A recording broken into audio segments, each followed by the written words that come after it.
Oh, we're recording. We are live. 2, 1, and greetings and salutations from the continental divide to the brain matter inside. We bring you for you straight from the Northwest. We are the L and the B.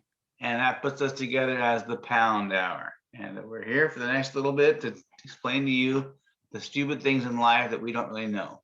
But you know what? I'm here. I'm Lonnie. I'm the L. How are you doing, Brian? Doing good. There, I got my hot coffee here. Might be too hot. I'm not quite certain. It's garbage day. It's Wednesday, June 9th. I'm very upset about that, actually. And I wrote the wrong date on our Zoom, but that's okay. That's okay. You can change it whatever you want. I'll tell you what, though, I am mad about that because I heard the garbage can coming. I heard the manna coming, rolling down the road, and I couldn't get back there because I wasn't thinking correctly, actually. And so I missed the garbage man. And it's totally full. So I may have to make a phone call and say, hey, I'm an idiot. Come pick my garbage up. But that has happened in the past. And it has? again. Yeah, I've been an idiot more than once in my life, unfortunately. You know, who hasn't forgot the garbage man's coming? You know, it's like on schedule.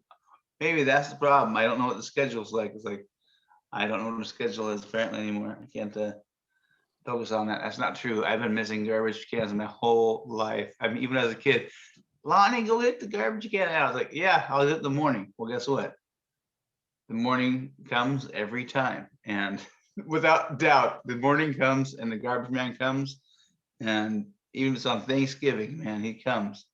He comes, takes the garbage away. And if I don't have it out to the street, he doesn't take it away. And so I'm like, what's that Shel Silverstein thing? Sarah hit the garbage. Sarah Stout hit the garbage out type thing. I don't know that one. You don't remember that one? She piles the garbage up high because it's in her house, and that's kind of how it's going to be in my place soon enough. I've got enough garbage for the rest of the world, I think. It seems like, anyways. But no, I usually get one of them out there. Like I got my recycles out there today, of course, which is great. But that was full from last week. So yeah, I don't know. Ladies and gentlemen, if you need some extra garbage, let me know. I will distribute it to you. But what's going on in your world over there in the land of K-Town? Just woke up a little late. Didn't get up till almost 6. So just kind of waking up. Yeah, well, I wake up. I don't know what time I wake up, actually. I wake up, of course, do my stretching out and do a little bit of workout. Actually, I walked a little this morning because before this thing, because I had to get a little bit of exercise in, but I had to walk to check the garbage cans, the neighbors, to see if it had come yet or not. It's kind of funny. I know somebody saw me out there all stretching outside, 6 o'clock in the morning, stretching, going, you know, they probably think I'm looking in the garbage cans, but I'm just looking to see if they'd come, you know. It's kind of funny. I don't know. I've caught people actually looking in the garbage cans before, like just homeless people or something, you know, they come down the street, and not very often, mind you. My street's pretty good, but it does happen. People will dig in the garbage cans and take your stuff and, you know, try to track you down, apparently. I don't know. Speaking of which, have you ever been broken into?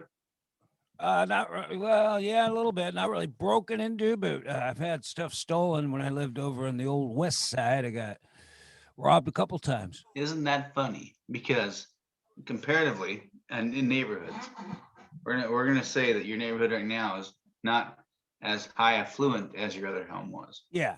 Neighborhood wise. And how many times did that place get kind of over there in the north in the higher end where you used to live? How often were they in your garbages? Oh, in the garbage is not a lot, but they went in my garage one time, a couple that was, I think, on meth, and I caught them, and then got guitars stolen another time. And then my neighbors got all their pictures and videos stolen and their cameras. It was terrible. Yeah, and that was in a supposedly nicer neighborhood, you know? And but they had alleys that you could get into. Yeah, those alleys were hotbeds for thieves. Yeah, I know they are. They can hide easily. Now you have an alley where you live now, correct? Yeah, but it's not developed, so nobody can get in there. We might look, you might not make it. If you go in there to try to get in the back of my house, you might not survive.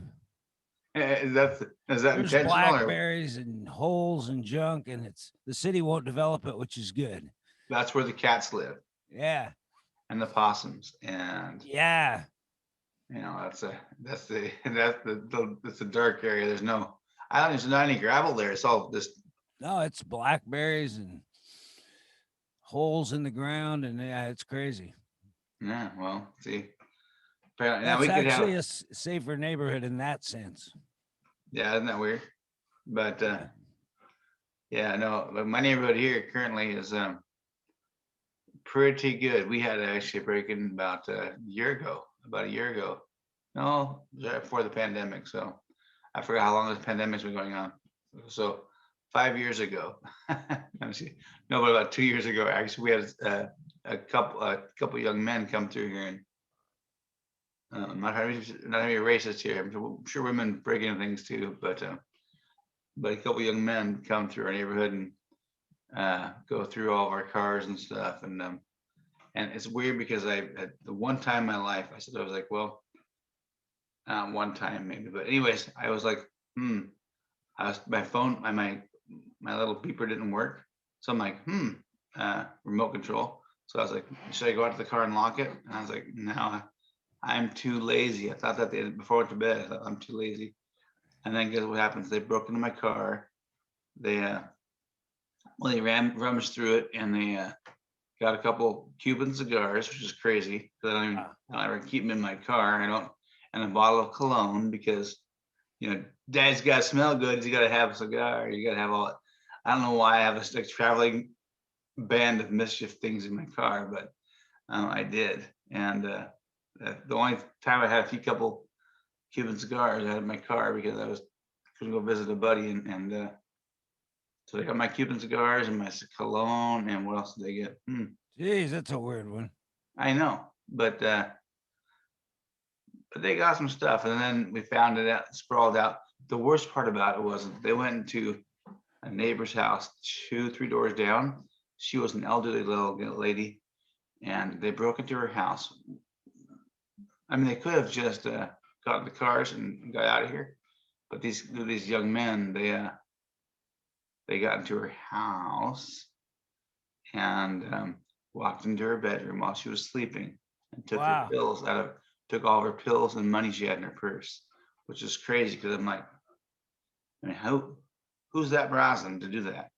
Jeez. I mean, because if she would have been woken up, it could have been really bad, So and her son's a cop. Her Wow. grandpa.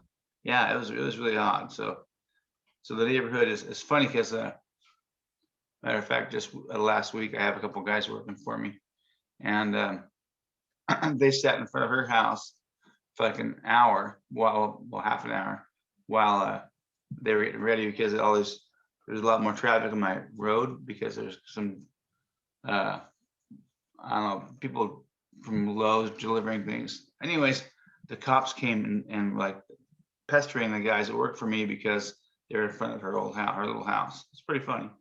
I mean, that's kind of like you should be out in front of your car, just sitting there looking like you're doing something, but they weren't. I mean, I knew they weren't because they do work for me, but they did not work for me, but help me out there. But anyways, yeah, the neighborhood now I have is absolutely amazing. I've got 10 kids on one side and 3 on another, and more to come, I'm sure. It's just like, and it's just a nice neighborhood. It's right over by the dike, and you can walk the dike every day, and there's bees. I've got 10,000 bees on one side of me as well. And, oh yeah. And goats. I got goats in the backyard half the time, or sometimes in the backyard, but the neighbors. And then we have bunnies, goats, and chickens. And I have a neighbor who has these chickens, and I always felt really bad for it because we had a chicken that would walk by my house, by the front door here every day. About 5 o'clock in the morning, he'd walk over with a rooster. No, it wasn't a rooster, it was a chicken, I guess. It was a big old chicken. He'd walk by, and my front window's fogged, so you can't really see it. But my dog was there and watched that thing. 5 o'clock in the morning, man. That chicken would come over and walk in our front yard, and then he'd walk off. It was like he knew the dog was there, and the dog would never get him. So, and then finally, about 7 o'clock in the morning, one day, I opened that door, and my dog jumped out there, and needless to say, he didn't kill the chicken on purpose. In particular, he went and grabbed the chicken and then dropped him right on my feet, and Oh the chicken man, sat there and had a heart attack. I think the whole time. I felt dude. so bad. He was an older chicken, apparently, according to my neighbor. So I felt really bad about this. But my neighbor was so sweet and just said, that happens. The chicken was in your yard, so he was the kind of strutting stuff. And my dog was like, "Nah, ain't gonna happen." One time, finally, after staring at him every day for a year, just grabbed that chicken and brought him back, and my dog's very sweet, but when I did get him, the doctor said, "These are the best dogs you could have," but he goes, "They're literally the best dog out there. But if your neighbors have chicken and bunnies, you're gonna have Yeah. chicken and bunnies for dinner." And then Oh man. he never hurt them except for that one time that I'm aware of. I found a chicken before in my front yard. Totally, I assumed a cougar or something because I was finding feces Dude. on my back porch and stuff where it was scat, I guess you'd say. And I have cougars. Apparently, at the time they were finding them over here quite often, actually, in the neighborhood. So I haven't seen or heard of anything for quite a while, but I do find scat. I believe it's a possum scat, possibly because they're huge. I mean, compared to and the possums want to just put it right on my back porch and say, "Hey, dog, I dare you to come fight me," type of thing. Yeah. But now, speaking of which, have you ever had a dog before? I used to have a. Oh yeah, I had a great dog, Molly. I had her for 12 years. I had her when I lived on the old west side. She was a good guard dog, though. She was half lab, half Chesapeake Bay Retriever. Very good guard dog. A little intense. Chesapeake Bay. Yes, a Chesapeake Bay Retriever. That's over in Boston area, I believe, or Maine. Hmm. I don't know where Chesapeake Bay is. Oh, it's a beautiful place. You got to look it up. It's in the song too. Yeah, what song is that? Oh, it's an old 70s song. I'd have to remember. Looking for a sign in the middle of the night or something like that. I can't remember. Well, Classic 70s song that I can't recall right now. so by the way, ladies and gentlemen, I am the man with a billion questions. I have questions for Brian, and I have questions for you. If you ever want to get them on here, let me know. I'm not sure how that's working for us, but are you ready for a question? Sooner or later, people will start asking. Well, yeah, people ask all the time, but the questions are more like they said to me, "Is what about Brian? Why is he?" I'm kidding. They don't ask me any questions. I'm just kidding. But no. Question for you. Basically, can you explain one of your childhood friends? Explain one of them. Yeah. Ooh. Well, I had one named Mike. Well, I'll just say his name, Mike, and he was a crazy Irishman, and he was an adventurer, but he also got us into a lot of trouble. So Yeah. he was a little out of control at times, adventurous, but yeah, he What was type of stuff something. would he get you into? Just a lot of hijinks. Almost got us beat up by some Marines one time, and but it was pretty funny. But it's a pretty good story. We were driving, me and him and my buddy Al, and we're in the car, and next to us a convertible pulls up with 4 Marines in it. And they're all excited, and he looks over and gives them the thumbs up, like, hey, way to go, vets, and all that, Marines. Then he was smoking a cigar, and suddenly he yelled, Semper Fire," which is kind of funny. He threw the cigar in their car, and they were, Versus Semper Fi. Yeah. yeah. And so they started scrambling in the car, and they were freaking out because he threw a lit cigar in there. And then they chased us, and we lost him under the bridge. Got away with all those pilings or whatever, those columns. We got away from him. It was close. Yeah. Well, that's good. Apparently, that was high school then, right? Just out of high school. Mhm. Oh yeah. So It was summer, and these guys were like either out of boot camp or something, but they were looking rough. They were tough. would you consider that your childhood? Yeah, that was well. Yeah, I've known them That's since I okay. was a teen. That's okay. Yeah, no, absolutely. Yeah. You're right. No, I that's did have a awesome. cool friend in high school or in grade school named Randy Patterson, and we hung out. And he wore Beetle boots and had long hair, and he was ahead of his time. Is Beetle boots like Beetle Bailey? No, like the Beatles wore boots, and Oh, he had the cool hair and everything.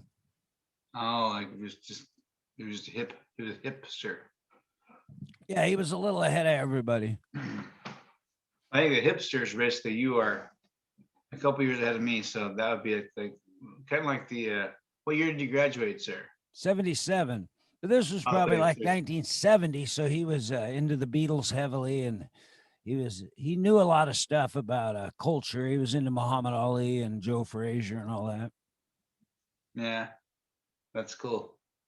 I was thinking of a childhood friend that I had. I had a neighborhood full of kids, but one of my besties was. I'm going to use his name. I'm going to change the name because of the negativity I'm going to put on him. But he's not a negative guy. He's a great guy. But his name was Naven. Anyways, I have to laugh because greatest kid in the world. I mean, greatest guy in the world. But as a child, and he was new to the neighborhood. He came in third grade, and me and my friends were over in the field. Um, we were bad kids. We were over in a field. There's a house standing in the house in this house, and there's a dilapidated house. They were going to destroy it and tear it down and make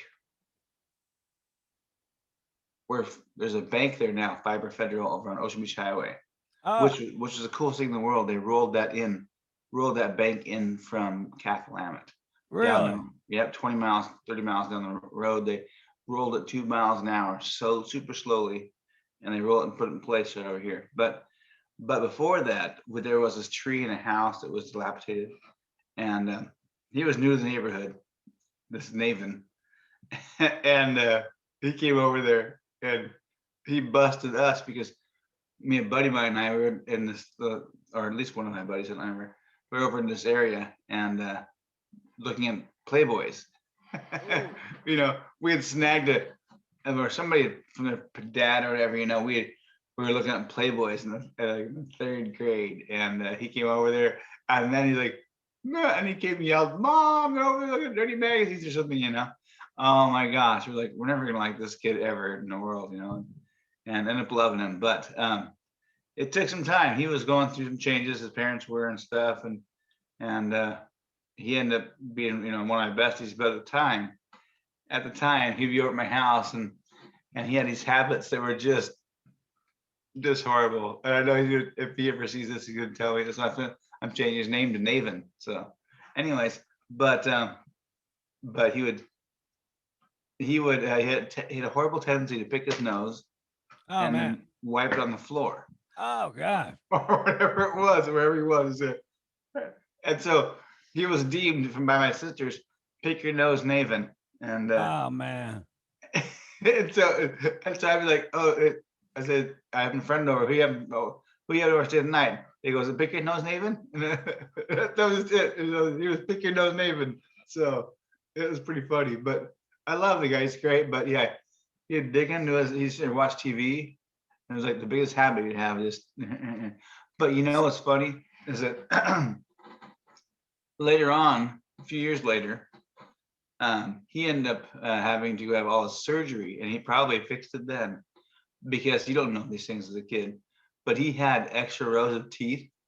Like Oh wow. he was part of a Nephilim. I don't know, shark or Nephilim, but he had extra rows of teeth, and that was like actually that's true. That they say this giant and Nephilim, whatever. That these extra rows of teeth possibly come from years before, but he had these extra rows of teeth, and he had to have them dug out. But I can only assume that pressure out of those extra teeth and stuff probably causes nasal cavities to cause extra um, snottage in his nose.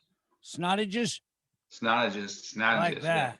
But so that's probably why he was. I'm gonna tell my sister that now. My sister's gonna let him know that because of the deformities that he was born with. Now they picked on him for no reason. They're bad people. So there you go. But yeah, he'd pick his nose and he'd wipe it on my carpet or wherever he was, and like he didn't know you were watching him, you know. But that was the common thing. So or roll up, gross, but that's your you're a little kid, so Oh yeah. you do silly things. But yeah, so this one's to pick your nose, Nathan, and I love you to death, buddy. He's grown up to be. He had the surgery. He got his teeth taken out. You'll never know that he was Wow, a nice. shark. Yeah, but I remember staying in his house after his surgery, and waking up, and his pillow. I remember waking up and looking at him, and his pillow was covered in blood, just Oh dried God. blood, just so disgusting. It was, you know, as a kid, you're like, yeah, cool, but you're like, man, he almost died in sleep. You didn't know it. It's like, man, just some crazy times, but but I'm glad you survived there, Nathan, and I'll see you in July. I'm gonna go see him actually in July. Now, where does he live? Wherever he wants, I guess. But he's currently. I can't really say because it Oh, takes okay. away. He's not here most of the time. He's in another country Oh, wow. in a warmer climate, But he comes back and forth to visit, and I'm gonna go visit him myself. But he's not the guy with the TV show, is he? The guy in Thailand? Different guy? No. That's that guy, the Chocolate Man Thailand is he's got that TV show, Chocolate Man Thailand. No, that is actually James.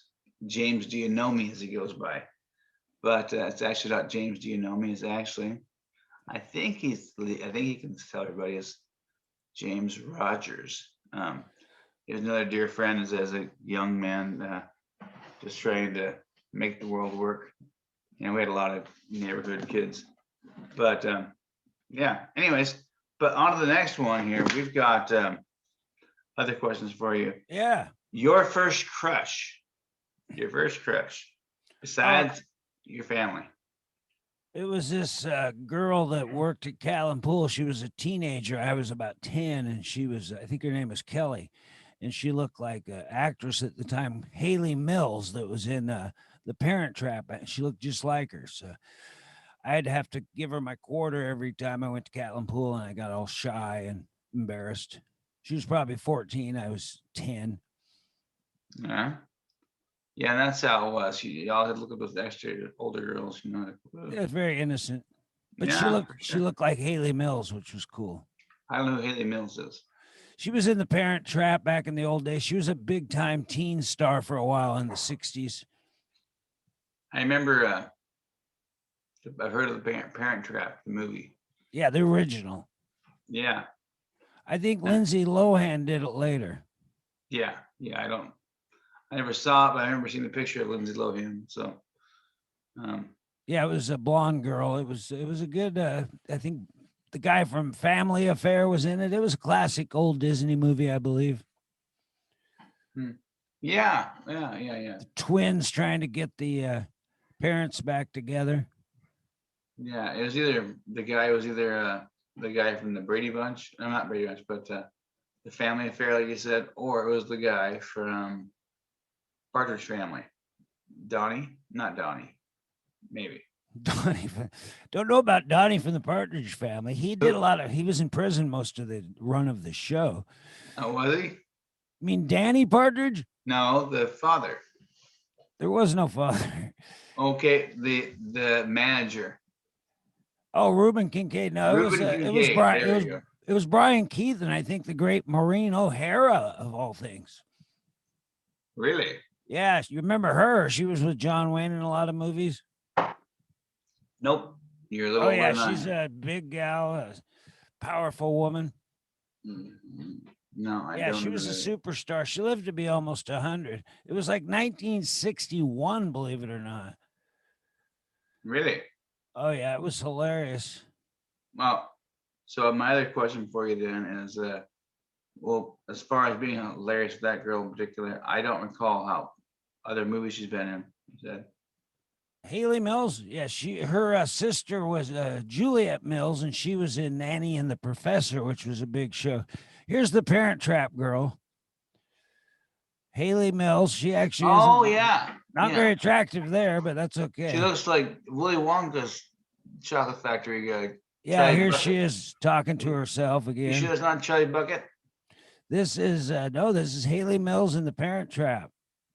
I'm kidding. No, it just happened to look like That's a camera. funny. Oh, and then the Patty Duke show did the twin thing too. Here's her mom, Maureen O'Hara, legendary actress. No, they did a great job back then. You know, it's funny. I love the colors they used.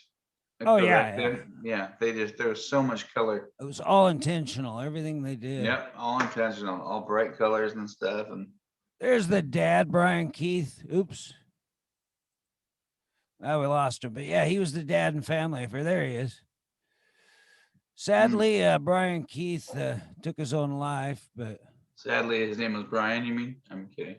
Brian Keith. I had a friend named Brian Keith Johnson. So. Really? Yeah, Brian Keith was a terrible Hollywood tragedy at the end there. It's like the life and sad ending. Yeah. No, that's well, most endings are sad. So demented and sad. Yeah, I think he got old and bitter and in a lot of pain, and he ended up killing himself, which was really a shock. Yeah, that's no good. But you know, a lot of those TV fathers, man, they had some tough times. Yeah, well, in Hollywood, stuff like that happens apparently quite a bit. You know, because you can't be in the limelight all the time. Yeah, well, it happens here a lot too, just in regular people. It's sad. Oh, I know. Too many veterans too. Yeah, the veterans, 21, 22 a day. That's what I heard. Yeah, because they used to have that push-up challenge, do 22 push-ups a day. Yeah, that's just horrible. I mean, plain and simple, people shouldn't be wanting to take their own lives every day. Yeah. Not, it's just, that's why we're there for each other. And that's why we're there for, that's why we're there for everybody else. It's like, just, you gotta put a smile on your face and keep on going, grit it and bear it, man. You gotta basically get through the grindage. Sometimes you just gotta grind it out. Sometimes it's for a long time, sometimes for a short time, but that does get better. Do you have a microphone on somewhere? No, can you hear something? I can hear something talking in the background. Let me look. Maybe it's the other feed. I don't know. Well, you still here? What are you hearing? Maybe us talking. I'm not quite sure. Are you watching something? No, but we're going live on the other feed, so maybe it's that. But do you hear it now? No. Okay. Sorry about that. A little technical difficulty. No worries. We have no idea what we're doing, so it's okay. Hello, are you there? Are you there? There you go. Yeah. Can you hear me now? I'm not hearing anything. No, that's okay. I've got my silly hat on today, like yourself there, but I figured out it's better than having to go mow my hair. Comb my hair. Have you ever fought a best friend? Yeah, that same guy, Kerrigan. We got in a fight up at my house. He was mad because I said something about his socks in front of my girlfriend, and it embarrassed him, and he wanted to fight. So he was a little bit tougher than me, but I had home court advantage. I had rose bushes, so we wrestled. I got him in the rose bushes, rolled him around in the thorns, and he was done, and he just gave up. And it took 10 minutes to get him out of the thorns. Yeah, that would not be good. He was bloody. I hear us talking again here. Okay, I'll try to get rid of it. Yeah, he was bigger, stronger, and faster, but he didn't know how to use thorns. Let's see. I don't know. I don't have much. Or maybe it's right in front of me. Maybe it's you. It was me. I think, because because I have mine muted. and I didn't know I had anything running on there, and I do apparently. That's no good. But Well, glad we so cleared yes, that up. yeah, I heard my voice calling. Oh, hey, it was great. You came over and let me sing that song. It was embarrassing and hard, but you said I did okay. So Well, we're working yeah, on a little Frank Sinatra. yeah. I mean, you should never be embarrassed in front of me because Well, that's people the are goal is to singing's hard for a lot of people. I get embarrassed in front of anybody, but yeah, yeah. Well, nobody's watching us now, so we're okay. yeah. No, but yeah, you shouldn't get embarrassed, or me especially. I mean, shit, I've seen your ass, your act, Yeah. your everything, so it's But fun. when, like, if I'm doing joke singing, that's fine. But when you're actually trying to sing a song, it's scary. Yeah, I understand people that get shy about that. yeah. Well, no, I understand that. I mean, the thing is that you should never think that you're gonna be better than the original. So Well, no, I'm yeah, not but I trying to mean, beat Frank Sinatra. no, but if you know that, then you should have to worry about it because you can't. Yeah. We can't beat that person. Yeah. You can't beat the original. So No. you And can if you try to, give it your own feel and stuff, that's yeah, what try to emulate we it. get Make used it to. make Well, it your like own. Yes. with Joe and Tony and those guys that played at our Friday Night Live, they take songs and change it enough so Yeah. it's not competing with the original at all. Yeah, they really do. Yeah, they do quite a bit like that, and that's okay. Yeah. Charlie Wide. However, Well, and then Postmodern Jukebox does that, and you got me into that. That's a great thing. They take songs and they'll change them so much you barely recognize them, but they're really good. so I was happy. I introduced somebody. I introduced my friend Sarah into Postmodern Jukebox yesterday, which, by the way, she absolutely loved. One thing about the Postmodern Jukebox, I'll tell you what. During this pandemic, they have they have basically made their base or repertoire or whatever you want to say. They have gotten so much more music right now. I mean, before it was like maybe 10, 12 songs, and now it's like 50. They have 50 songs out there. So, I mean, I just instantly found so many more songs last night. Well, Trying yeah, to every show. day, there they are right there. Every day they add songs. Yeah, that's crazy. They This are so gal good. sings a lot of songs. Is that Haley? I don't know their names, but the Haley girl's Ryan, I think. singing. I think that's her. Haley Ryan. I don't know And that. but they do videos and they do bar scenes, and it's like Yeah, really it's wild stuff. I don't gorgeous. know who these people are, but they're amazing. But they have Wayne Brady on a couple of them too. Oh, really? Yeah, he's singing on he does there he is right there. I think do they have? Wayne Brady, huh? Yeah, they have Wow. Wayne Brady singing a Thriller. Oh, that's cool. Yeah, they've done it all. I don't think that one was Wayne Brady, but he's definitely in there. Yeah, and she's the main one that I see a lot. Well, yeah, Good it singer. changes quite a bit. And what about the Puddles? They didn't show him, but we showed him the other day. Puddles the clown. Yeah, Puddles the clown. And Puddles Little Pity Party. He's a great singer, man. I'm like, wow. Oh The yeah. The guy's dressed up as sings modern, they're like flappers, like he's 20s, that's it, 1920s kind of a look, dress to him. And Yeah, we highly recommend it. It's Scott Bradley's Postmodern Jukebox. oh, I don't know who Scott Bradley is until right now. I don't know, but he's the guy apparently that created it. So that's pretty cool. Yeah, I wonder what he looks like because I do know there's a couple. We'll look up Scott Bradley, and he spells it different. Scott Bradley, Lee, like two names, Bradley. Bradley, like well, we'll look into that because I huge fan of the Postmodern Jukebox, but I didn't know about Scott Bradley until just now. Yeah, the man behind it. Let's look at this cat. He might. I wonder if he's one of the singers because there's a guy that's been there quite a bit lately, which is the red-haired guy in the beard. He's got a beard. And he pretty funky, funky. I'll show you this guy. He looks like a normal person. Scott Bradley. There, that guy. That's Scott Bradley. Don't see him. Oh yeah, I think he is the piano player on some of that stuff. Yeah, good for him. He's I'm a singing. fan.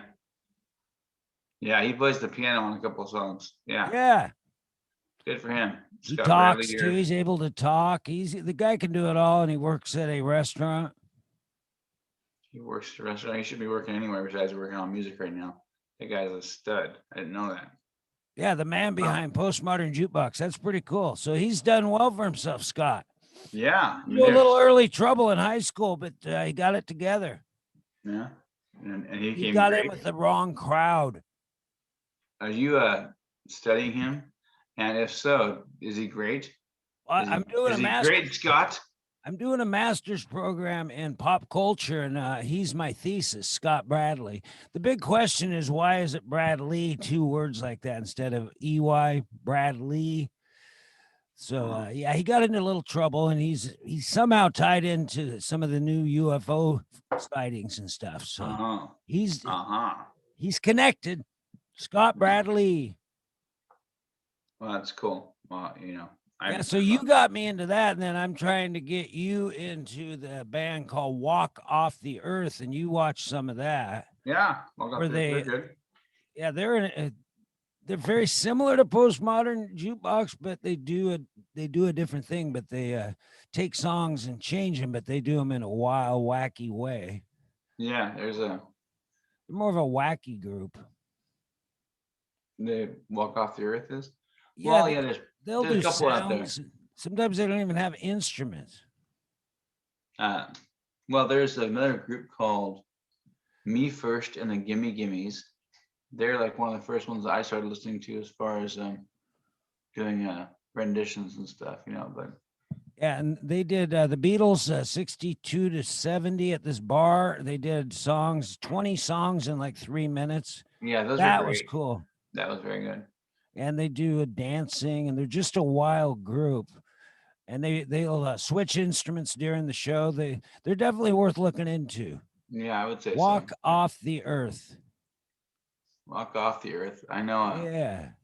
I think the Postmodern Jukebox and Walk Off the Earth, they all fall down. Boom.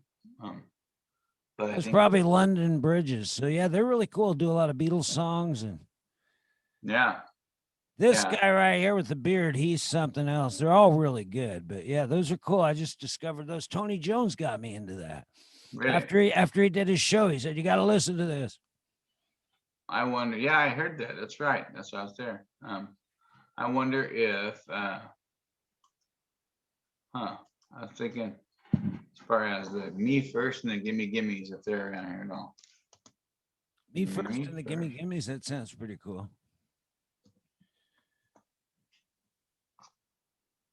Yeah, and then there was May 1st and the Gimme Gimmies. Let's see here. Let's see if I my pictures. Okay. Boom. Yeah. Let's see here. Can I switch on to this thing where you're at? Let me see here if I can show. If I can show and tell. Okay, so share screen. Share. May 1st and the Gimme Gimme. So these guys they're the original kind of Dorcas little, but they're great rock and rollers, and they do the songs that they do are like they might do like a Green Day or a Pearl Jam and that kind of stuff. So they do their own little renditions and all these little real modern songs, not just postmodern jukebox type of stuff. Yeah. So if you go down, you could actually listen to one of their songs. Yeah, and I wish I could do that for you right now, but they probably let you. One of their songs? Do they have any songs on there? I think you can play their song. It's on Facebook, so I don't think they're big on the copyright of playing it. Yeah. Me First and the Gimme Gimmies. If you followed them, are you going to follow them? Whoa, there you go. I never saw this before, folks, so give me a second. Sorry about that.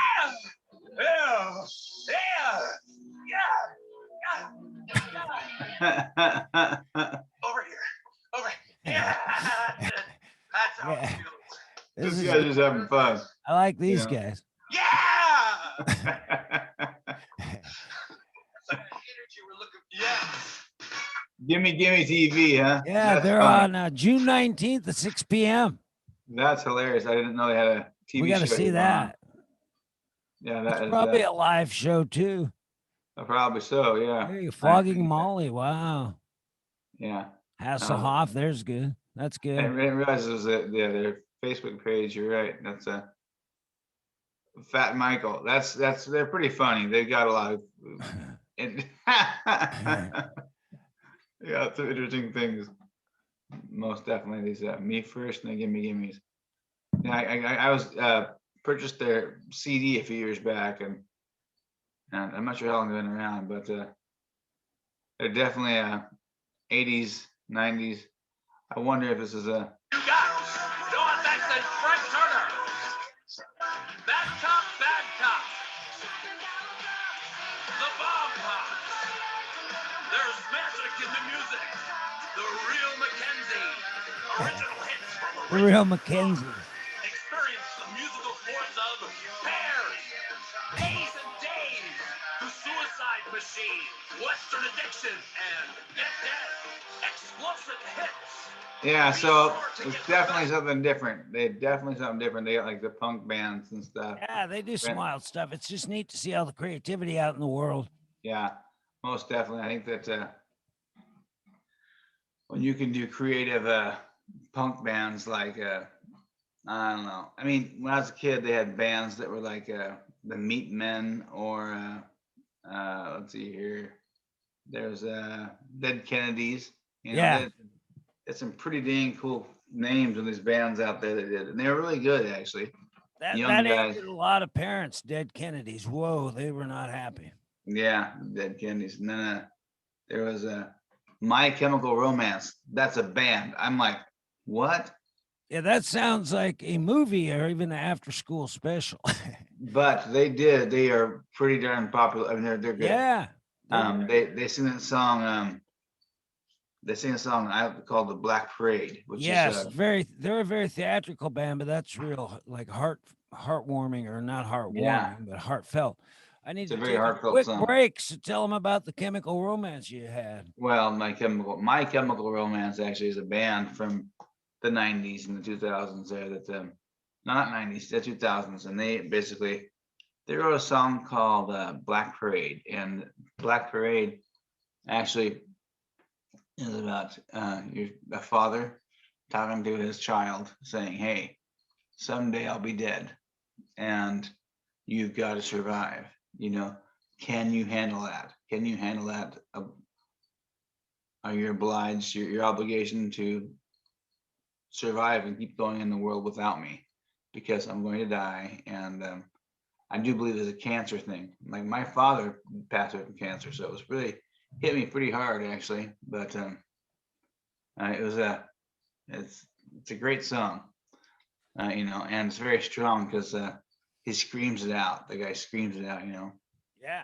Well, the power of music is undeniable. Yeah. When I'm, he says the case is when I'm, when the fall comes and I'm gone. Can you carry on? And the whole song is about carrying on. So I like that. I like it a lot. Got sunlight peeking in as you're saying that. Sunlight's peeking in. I like it. It's going to be a nice day. Good. Yeah, sunlight's bright and the sun's bright and the daughters are even brighter, I swear, but they're both great. I got fortunately I have one of each, so they're both pretty intelligent. Now, what is that called again? Me Too and the Gimme Gimmies? Me First and the Gimme Me First and the Gimme Gimmies. Not Me Too. We don't want to get it. It's not a Me Too generation. It's a Me First generation. Yeah. But yeah, check them out when you get a chance. As far as other questions I had for you, Brian, this one's, bring it by on. the way, these questions are come from Bob, which is the back of my brain. Let's do it. Dun, dun, dun, dun, dun, dun. Bob, back of brain. Back of brain. But I can write these down as I throughout the day, but what are some fun jobs that you have had?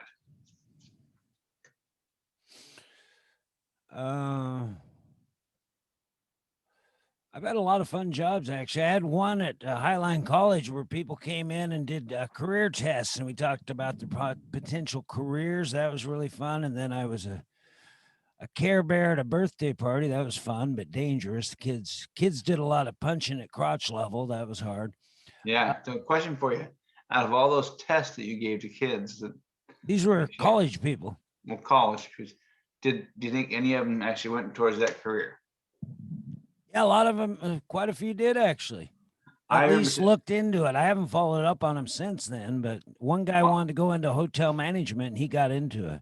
Yeah, well, that's good. If you know that, that's great. I remember taking those tests in college and stuff, and what the irony here is, I ended up doing pretty much almost exactly what they said, which was, and I was like so I was totally against it when they told me, because they took this huge test and said, what would you be best fit for? And it was for running a nonprofit or a church, doing the director of a church or a Really? nonprofit. Yeah. I was like, what in God's green earth? So that's how funny that is. And you have like they give you 200 jobs, and your number one job, it says, boom, you're best suited for to a director of a nonprofit or a church. I'm like, and this is 30 years ago, I think, or 25 years ago, I took that test, And it's kind of funny how. That's wild. This was 1979, and I had this really crude computer, and they'd answer the questions, and then the printout would come, or at least the readout. It was really, that's old computer stuff, way back. And just I remember taking that test. They had like 400 questions, Yeah. Well, this one was like more like 20 to 50 or something. And then by the end, they had a discussion time. The whole thing lasted 50 minutes. It's a 1 hour session, one after the other. It was pretty cool. Yeah. Well, those tests can actually be pretty helpful. It's like the Myers-Briggs test of your personality. And if you haven't taken that test, folks, there is definitely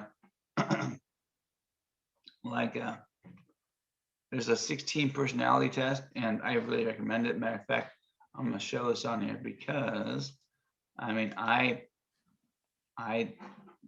think everybody should learn about. Yeah. Well, that was a fun job. That was a fun job, but the most fun probably was a couple of them promoting bands for a year and a half in Portland, and then working at a alternative school in California from 86 to 89. That was the best, with troubled teens, they called them. Yeah, that'd be cool. Troubled teens. Yeah, that was my wheelhouse. Yeah. Sometimes you get right in your wheelhouse, you don't realize. I didn't realize how great that job was until I left. I didn't realize that's. Well, you still do good with that. Really, you helped a lot of kids and stuff working with acting type of stuff and having some fun there. These kids, you're able to kind of grab them and shine them up a little bit, Yeah. And I was a little tough on them back then, but we had to be. We did a boot camp for a week where we ran them into the ground, and everybody was angry, and the parents were called in, and it turned out good. The director supported me, and the kids even came around and said they liked it. Yeah, that's awesome. Once the meeting happened, now the kids talked about it, and they were up there to complain, and they started talking about what they got out of it, and pretty soon they realized they shouldn't have complained. They loved it. Because we wanted to see what we could handle, how much we could take. It was like 12 kids and me and the co-teacher, and she was really angry about it every day. But by the end of the week, we were all pretty happy. Yeah, that's great. No, that's cool. I think it's funny if you can give any kid some self-esteem, some type of courage or anything like that, and what you did every time you get on there. We sprayed garden hose on all of us, and then we had to do push-ups in the mud, kind of like the Officer and a Gentleman scene. And they were mad. Several wanted to fight me, and by the end of the week, though, we were a really tight unit after that. You broke them down first, which you did. Yeah, I broke myself down too, though. I wanted to see what I could take. Yeah, well, no, that's good. you know. The most fun though was getting real muddy, and then they had to go back and change and go home a little dirty. And at first they didn't like it. By Friday, everybody was into it. Yeah, I'm sure. The people who survived. Everybody made it. Oh, that's good. Yeah. Only 3 people cried. Oh, that's funny because people don't ever think they can survive something. Yeah. They're like, I'm not going to be able to deal with this. No, you can deal with a lot. People can deal with a ton of stuff. My head looks very odd in this or this hat here, but Only you know what? three, For the only most th- part, only 3 out of 14 cried. That's not bad. There were 14 of us, and only 3 cried. well, what was your goal? We didn't Make have a them all goal. cry? No, it was just interesting, No. and it wasn't always the ones I thought would cry. Yeah, but just to make them think is what the goal is. You know, I think they can to prove to them that they can do something. They think. Yeah, it was funny Yeah. because right after that, we started a football team, and it was the first time that program ever had any kind of sports, and we actually played another team. Oh, that's awesome. Yeah, see, that was a fun job. That's a Yeah, great that was job. the ultimate. If I could get into something like that now again when I get back to work, I'd do that. Maybe even at Huntington, my old stomping grounds. You know, I might get into some teaching or para educating. In this generation, though, with unconventional methods, I might get fired, but I think I'd make it a few months. Let's show my t-shirt I have on, but yeah, nerves, neurofibromatosis. There you go. It's a very sad, debilitating disease. But anyways, I don't have it, but I have clients, my friends who do. So anyway, but no, that's great. I think that a fun job that I would have had as a kid, anytime actually, one of my funnest jobs.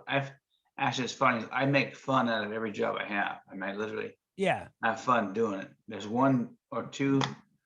I should say the fun jobs I've had. Every job has been fun. I mean, I worked at Pietro's, working flipping pizzas, delivering pizzas while I was going to college and in high school. And we worked with the theaters and the pizzas, but it was a fun time. But I think my funnest job.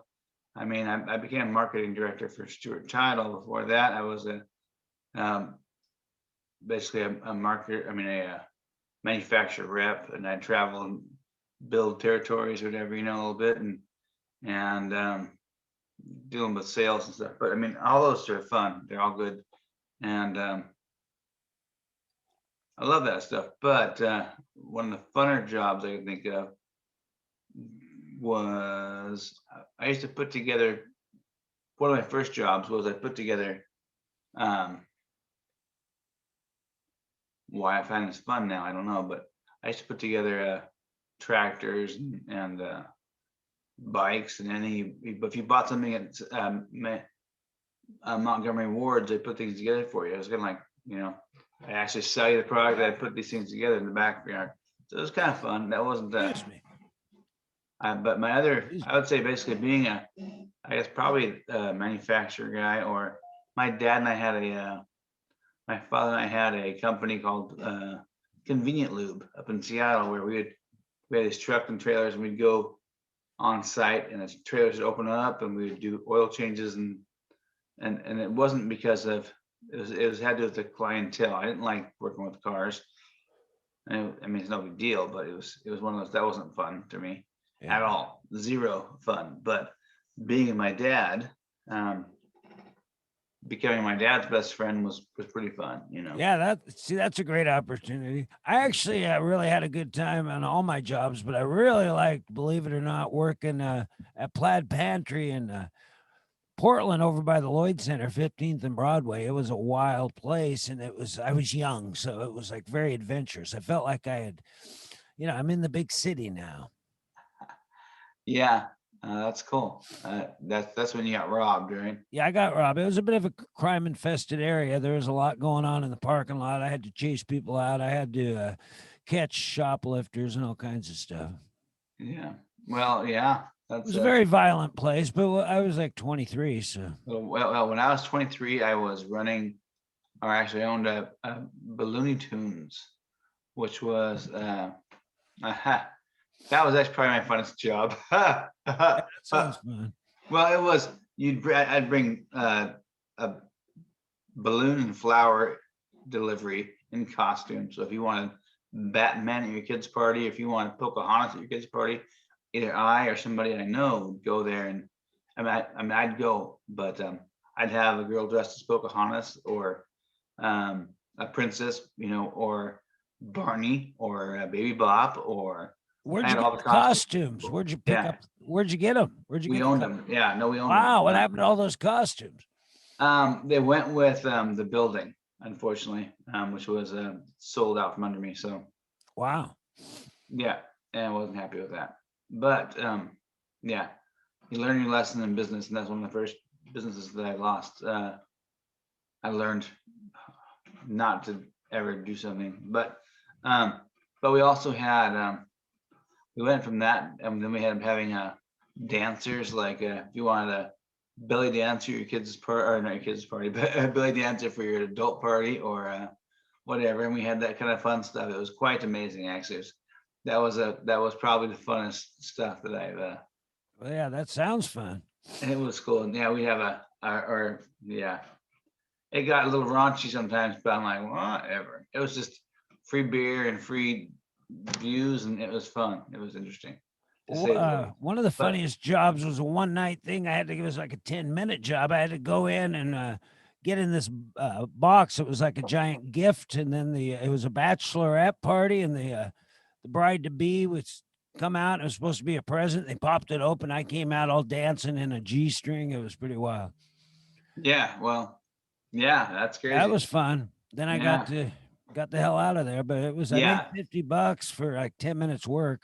Yeah, so one of the things that we had also was we had eventually, because people would call costs and say, well, we want strippers for a bachelorette party and so forth, and I finally gave in, and I had those people, and it was interesting. It was fun, to say the least. It wasn't me in the G string, I can guarantee you that.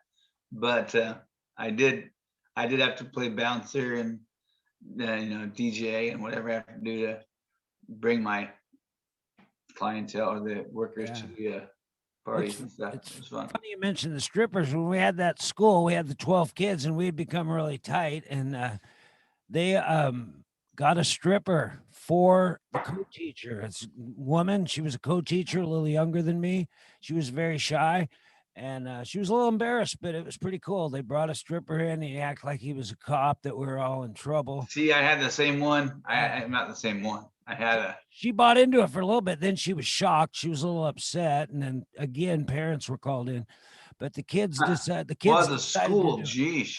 Yeah. This was a high school for troubled kids. Yeah, but the stripper shouldn't be there. That's for sure. But whatever.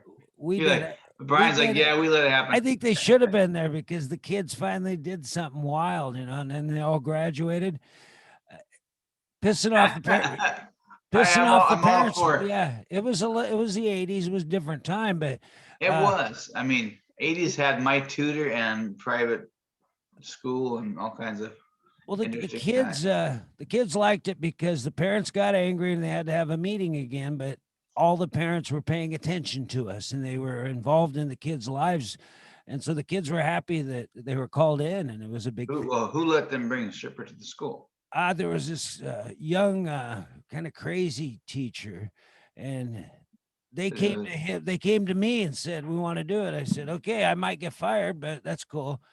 And I ended up getting a raise after that. Not for that, but I bet you got a raise. Well, it was funny because we were trying to build team building. The co-teacher, she felt left out because I was the cool, rugged, crazy guy, and she was the regular person. That eventually brought her deeper into the group. She was upset though. She told the director. She went to the director. I would be upset too. I honestly, if the teacher allowed a stripper to come to school, I would have him fired. So yeah, but it was a different time. I was that good that we took chances. Right. Well, See, Yeah, that's a we're all big living in the prude level now. We're living in our current 2021 prude. yeah, 1988, different world. it was He because didn't go naked. He just took off his shirt and he still had a G string and all that. it's yeah, yeah. It's not, yeah. It's different times. Yeah, it's funny too, because right after that, they let us go up to Big Bear, up to the mountains, Big Bear for a week. Yeah. Our whole group got a cabin and went up to Big Bear for a week. It was Yeah. Well, it sounded like those kids were a little adulted beforehand. They were already, they weren't immature. They were kind of well, mature. they were disillusioned, disenfranchised. They felt like nobody cared about them. They felt like they had nothing in life and no future, and they left there as high school graduates with goals and dreams. Yeah, good. That's great. Yeah, you got me on that. That's a Yeah, good one. it was a little unconventional, but I figure if I got fired for that, I would just do something else. But that got the group tighter, and that got even the director more into me, and it was just a Well, good there's thing. so many jobs out there, and now people are looking for. I mean, Yeah, they're hiring for all kinds of stuff. It's crazy. I mean, there's right now. You can get a job. When I was down in Arizona here recently, my friend told my buddy told my friend's son. He goes, "I can get you on here right now at Red Lobster or whatever one. It's like $30 an hour you'll be making." And I'm like, wow. "What?" And he goes, "No, seriously." He goes, "These guys are in so need of help right now. They'll pay like $16 an hour or $15 an hour, but then you're making at least that in tips." Wow. So yeah, it was because they're in such demand right now as far as work goes. They need people so badly. So if if you could get at a good restaurant right now, apparently that's like the way to be for the next 10 years. Apparently it's being a great waiter or whatever. That's gonna be a good job, a decent paying job. Yeah, that sounds good. Because $15 an hour to start and then all those tips, yeah. But the government tips you at 15% or whatever. They know that. So that's why they bumped up that number to when you go into a restaurant now, it's like 18 or 20%. It's Yeah. ridiculous. Ridiculous. I mean, I'm not a cheapskate, but It used to I be don't 10 back in the day. 10% well, tip was good. well, my thing is that if you do a good job, I don't mind tipping you. I'm like, oh, okay. Yeah. But if you automatically ask me for a tip and you don't deserve it, why? Because I'm picking up food. I'm picking up food at a restaurant. If I'm sitting down and I'm using, you're having to serve me, that's worth a tip. If I'm picking up order to go, I shouldn't have to tip, really. Yeah. So how does that work? That's some bullshit. Sorry. I'm like, It's a conspiracy. it is. I mean, that's like, there's no reason why somebody and I don't want to have to even say this, but there's no reason why somebody at McDonald's is making less or more or whatever than somebody who's working a takeout. If you just take that food Yeah. and go out, when you dine in, you should pay more because they're taking care of your utensils, they're taking care of everything. But that's why in particular that price is that way already. Oh, I yeah. don't know. I'm not even a cheapskate at all, but I just feel like it's a conspiracy a little bit when there's reasons why a lot of people have your pizza delivered, right? Because that's additional five, how much is they like having the convenience of having the pizza Oh, yeah. delivered. Now, if I'm gonna go down my happy ass down there to carry the pizza myself and do everything, I should be paying you 18% of a friggin', you know what I mean? There's Yeah. a difference there. It's like, no, either raise the price or do what you gotta do, but it's not the same. I mean, the guy that drives the car to wherever he drives it and personally walks down and hands it to me and says, "Sir, I made sure your pizza wasn't cold and I went out of my way to deliver this pizza directly to you." That person delivers it the tip. The person who reaches out the window and hands me a box of pizza, no. You know what I mean? It's a big difference. And they need to figure that out. I don't know. That bugs me. Well, it's funny too. You talk about that job. Those are the troubled kids. A lot of them were rich, but I also did educational therapy, which was counseling and tutoring combined. And these were really rich kids. I'm tutoring this one kid. He's 10 years old, and he said, "I'm in Rocky 4." So I watched Rocky 4, and he's playing the best friend of Stallone's kid in the movie. He's in the movie, and Oh, the mom was writing screenplays. All these really successful people. And one time my car broke down, and one of my clients' parents said, "Do you need a new one?" They were going to buy me a car. I'm like, "I'm not that good a tutor." They go, "No, you're really helping Nicole." She was this young gal that needed some help. She wanted to be a 4-point student. She was like 3.8. Well, the value of a person is definitely weighed by what they do for somebody. And the fact Yeah, is, it was just funny, nonchalant. Do you need a new car? well, see, the thing is that Wow. No, I need some mine people have, fixed. some people have so much money, Brian. They're like, well, Yeah. who cares? I'll pay a $5,000 car. Because Yeah. $5,000 to Genuinely. them is like $5 to us. And I have no problem giving away $5 if somebody's in need, Yeah. And But it was funny too, because they just wanted her to go from a 3.8 student to a 4-point. That was it. That was the goal. There was just a couple things she wasn't getting A's in. Yeah. Wow. That's good. Well, You know what she wanted though? The whole thing she wanted, this girl was like 12. She wanted to eat Hostess chocolate. It was called Choco Bliss. That's all she wanted to do. She goes, "Can we go to the store and get one?" We got one, and she would have got in trouble if her parents found out. But what's hilarious about that? that's all she wanted, was to eat a Hostess snack one time, because they wouldn't let her. She never had a chocolate. She never had a Hostess. They wouldn't let her eat snacks, and so she goes, "I'll keep coming here, but I really want to go have a Choco Bliss." And so I took her to the store. We got it, came back, and Choco. Choco Bliss. No, I don't remember Choco Bliss, but I do remember Choco Dillies. Remember those? Yeah, I did tell the parents though. I told the parents, I said, "Hey, we went down and got a Choco Bliss," because she says she can never have snacks, and she really wanted one. I said, "Now everything's back on track," and they were pretty cool about it. They're probably like, yeah. You should find that person actually and I looked her up. I wanted to. I kind of looked up a lot of the students I worked with and couldn't find most of them, but I think she's a big shot in the medical field. Oh, well, that's good. Just send her a picture of your Choco Bliss and say, "Hey, just thinking about you."